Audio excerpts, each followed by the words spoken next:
Former Agent PDEA Jonathan Morales, inaming nasaktan siya dito sa hearing sa Senado dahil ito ay kinwestiyon ang kanyang kredibilidad.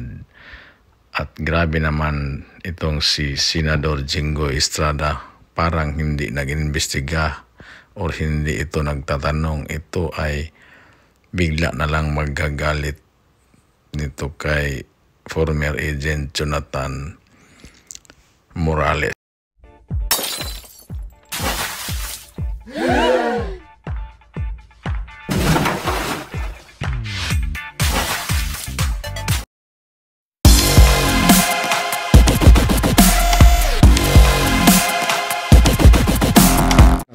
Mr. Chair, how can we be sure if the video that is going to be presented before the committee is totally unedited? We will Knowing this person who has a lot of criminal records, Mr. Chair. we will seek the expertise of the PNP Anti-Cybercrime Group. Alam nila yan kung yan ay pinagputol-putol o unedited yan. So, yung buong recordings mo, okay lang sa'yo kung papuntahin ko sa'yo yung PNP Cybercrime Group para to retrieve the recording. If it's okay with you. Your Honor, Your Honor, ay parang hindi naman po maganda yung sinasabi ni ni Senator Jinggoy Estrada patungkol sa akin. Para namang ako talagang hinuhusugahan, ako'y may kaso pa lang at hindi pa napapatunayan sa hukuman.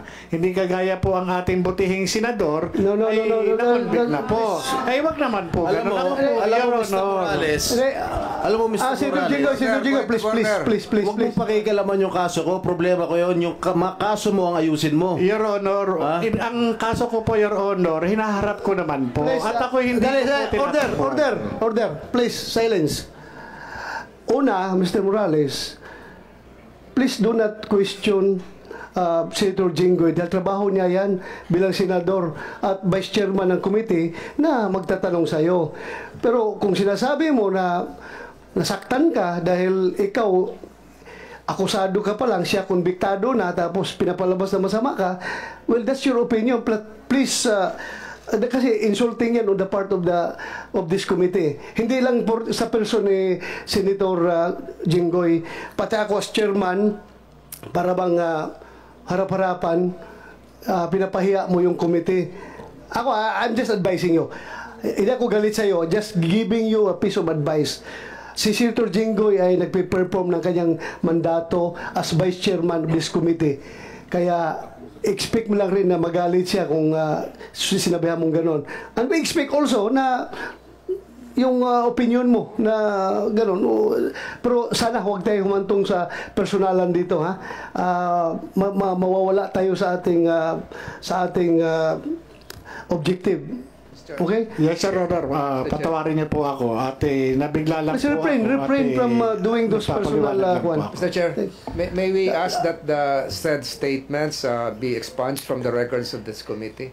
So, any objection? Hearing none. Kumsek, as ordered by the chair, you expunge those statements from the record of these proceedings. So ordered. You want to say something, Senator Jinggoy?